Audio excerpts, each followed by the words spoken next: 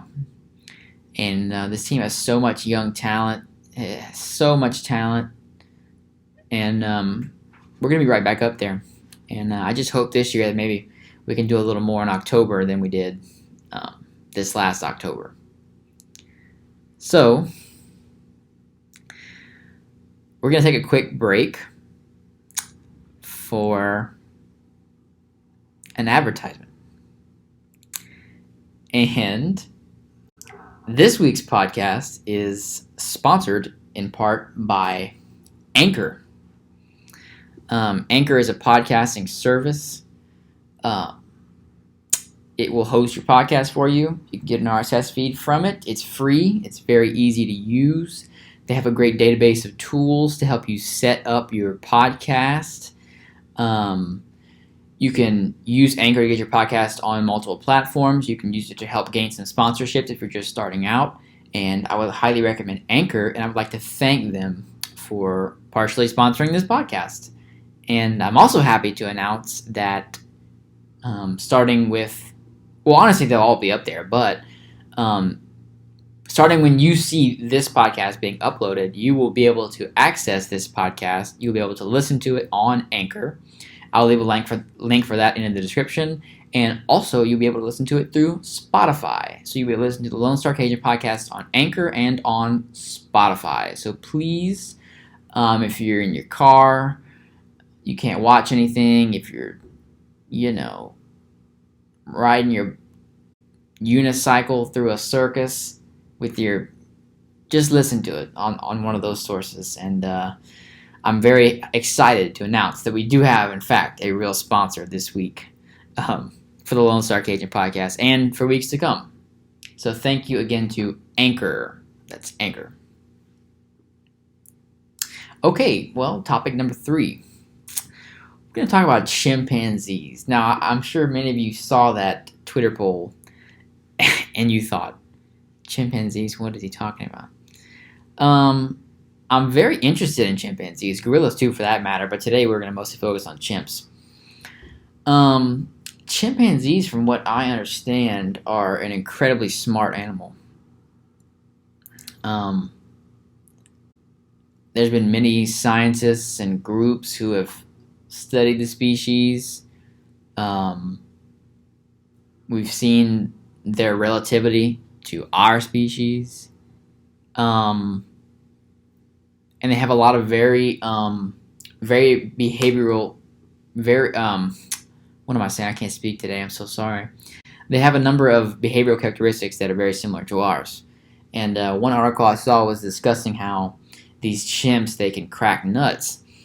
And not only was it one chimp being studied, it was sort of a tribe of chimps, a chimp tribe, if you will. And this tribe, numerous members of this tribe had learned how to crack nuts. And I find this very interesting. What this kind of tells us is that there's a certain element of culture among, and we love culture here.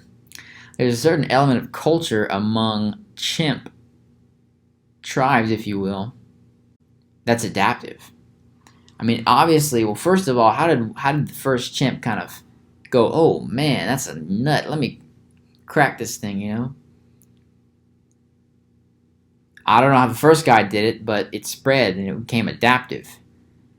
And, adaptation is a very interesting thing. And I find it very interesting that these, it shows that there's some element of culture and, one person does it, the other person's do it, and it's kind of a learned thing. I find that very interesting, and I find that kind of humanitizing. That's a new word, humanitizing. Put that in your dictionary. That these chimps can learn that. And also, there's been a number of chimps who can communicate in certain ways with humans. Gorillas also. As you remember the famous gorilla Coco, who has since passed away, who was saddened by the passing of Robin Williams. It's insane to think of a gorilla being sad because of a comedian dying. Anyway, but yeah, there's been a number of studies and cases where these chimps are being they're able to verbally communicate with humans in certain ways. And I find that very, very interesting. Of course, this is greatly expounded upon and fictionalized in the movie sci-fi series Planet of Apes, which is a good series. You should watch it if you haven't, especially the original.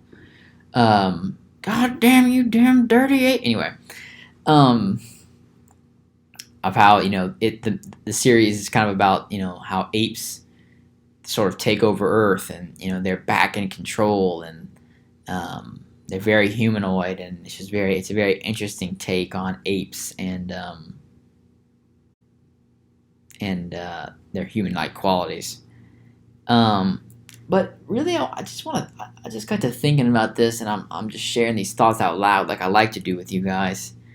Is just the thought of how we look at other animals compared to ourselves.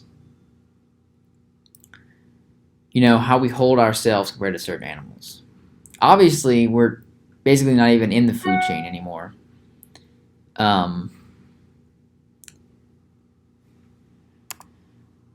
But it's just how we view ourselves with a certain sophistication. You don't see a chihuahua driving a beetle bug down the road. You don't see a snake engineer. You don't see a pig running a car wash. Anyway, we have a certain sophistication that we feel like our way of life and our element of living is a certain amount greater sophisticated than that of other animals. It's just a fact. It's how we feel. But like I was saying, with chimps specifically, there's so many human-like qualities that make us so similar.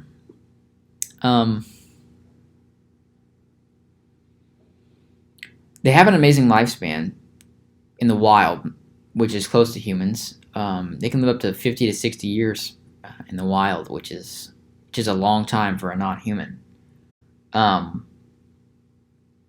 But are we looking at things the right way? Just because a dolphin, dolphins are another very sophisticated animal, very smart animal who can communicate with each other. And it just makes you wonder if our idea of our sophistication is in any way skewed. What if these beings are a lot more sophisticated than we even realize? And if we could access their language, like a dolphin or a chimp, for instance, how much are they studying us compared to what we think we're studying them? And I'm very curious about that. How much can they analyze and store about us versus what we perceive? Because obviously we perceive, they're a chimp, we're above that, But it just makes me wonder, honestly. It's always been a point of mine, of curiosity, just how much do we really understand, And based off that, are we infringing on their culture? By studying them and by, gradually living the way we live, are we infringing on their culture? And are we impacting them in any way? And I just think those are very interesting. I think those are very interesting things that I'm very fascinated in. But I'm also fascinated in dreaming. This was our second Twitter topic of the week. And dreaming to me is one of the most fascinating aspects of life. Just from personal experience with dreaming, I don't dream often, I would say. But I dream maybe when I'm stressed or when I'm really tired. When I was a kid, the dreams I would have, which, man, we've all had those, and let me know if you've had those too. It's just the ones where you're asleep and you wake up and you're on top of a building and you just jump. And you jump off and you wake up right before you hit the ground, and it's that feeling that comes out of your stomach. It's like, it's like, and It's terrifying. And it makes you pee yourself a little bit, or it makes me. That might be just me. But it's terrifying. And those fear dreams, those falling dreams, seem to be very prevalent in a lot of people. And I've had good dreams too. And it's interesting how I can't remember a lot of dreams that I've had, but it's interesting how you could wake up and you can remember a dream the night before. You're like, oh yeah, I had a dream about little Sally and me up in a tree. But then 30 minutes later, an hour later, you had your breakfast, you had your Wheaties, and you don't remember. You've suddenly lost all memory of the dream. And that's so weird how dreaming is somehow, I don't know how, but it's somehow associated with short-term memory loss. And, some people's dreams are interesting. I know several people, and I do too, included. I dream in color. I don't know about you guys. You can let me know. But I dream in vivid color. So when I dream, whatever the situation is, I see it in color. I see it just like I see anything in real life.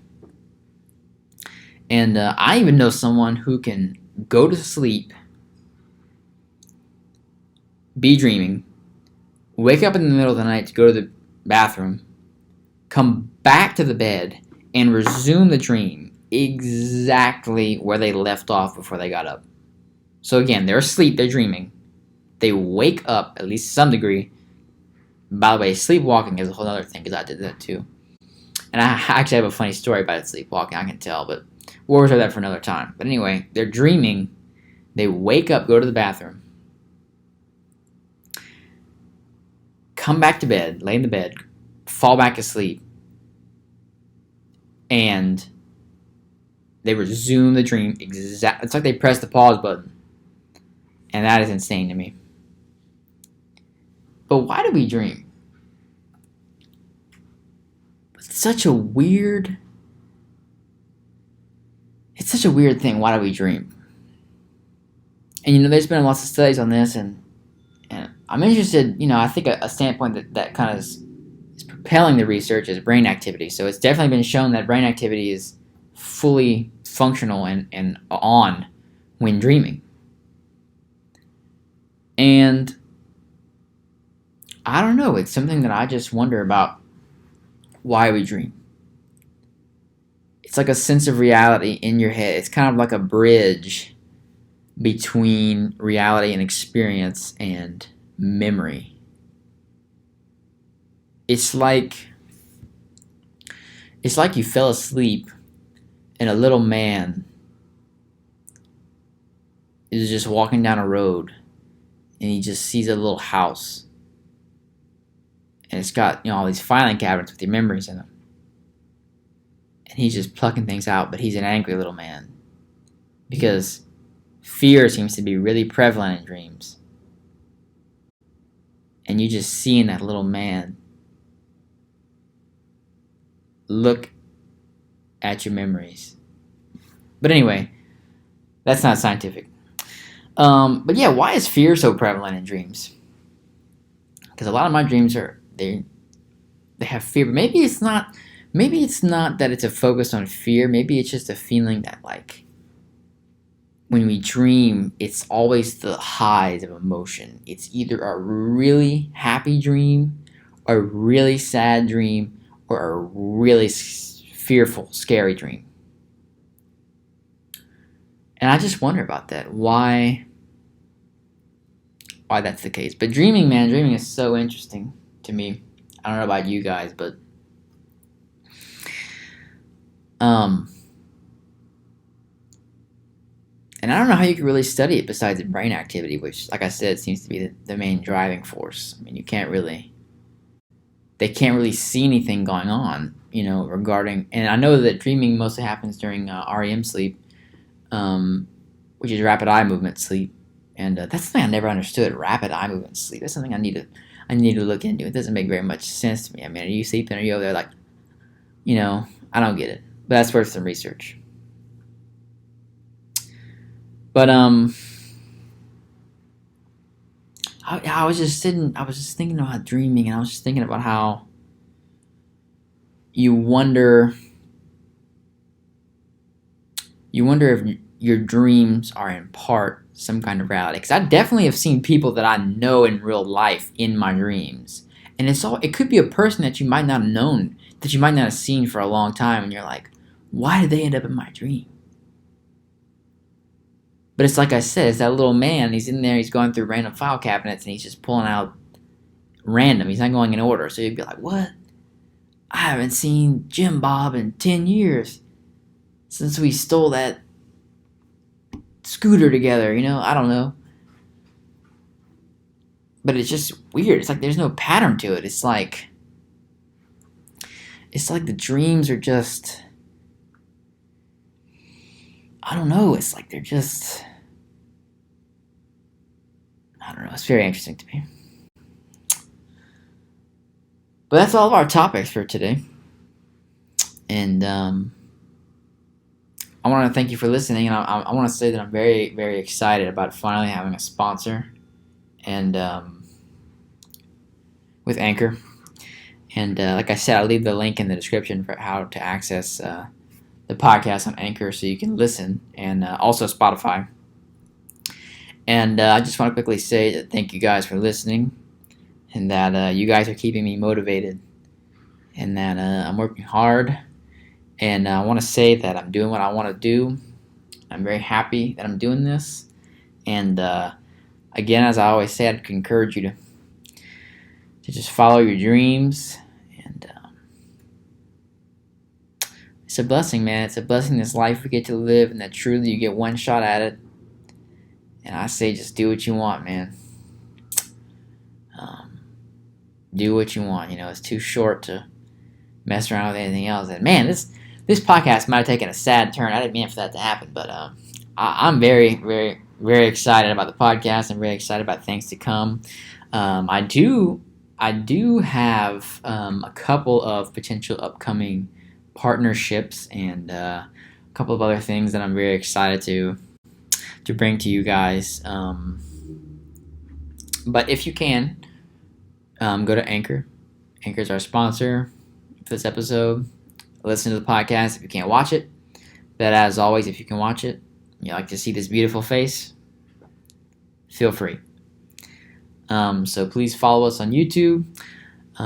Please like and subscribe. Oh, I almost forgot my personal account. So Christian Thibodeau is the channel. Like I said, it's a linked account. If you go to the homepage of the podcast on YouTube, you can find the link to my channel there.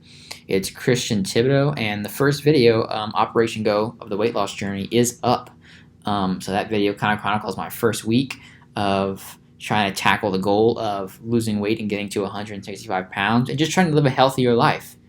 That video is live on my channel, so please go there to that channel, like and subscribe there, and I hope you like that series. That series, again, is going to be a weekly series. Every Tuesday or Wednesday will be posted to complement the podcasts, which will be up every Friday and or Saturday.